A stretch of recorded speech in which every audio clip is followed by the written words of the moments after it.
Hi all, in this video we are going to look at a tutorial to remove iCloud activation lock by using Tenorshare 4MeKey.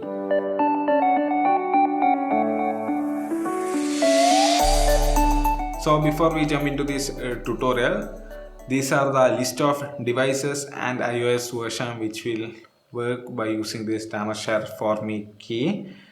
And after following this tutorial to remove the iCloud activation lock, there are some limitations, and the limitations are like these. So if you are okay with the limitation, let's jump into this tutorial.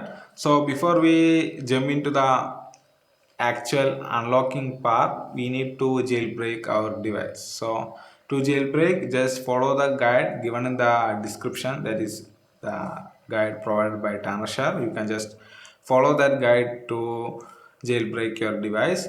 So after jailbreaking your device, just connect your device and just press start unlock, and just like that it's going to remove the iCloud activation lock. And just like that you can remove the iCloud activation lock on your iDevice.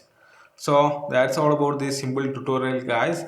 In effectiveness, it's very effective, but it comes with a lot of limitations, so you want to keep all that in mind. So that's all about this simple video, guys. I hope you guys find this video useful. If you do so, hit the like button and don't forget to subscribe.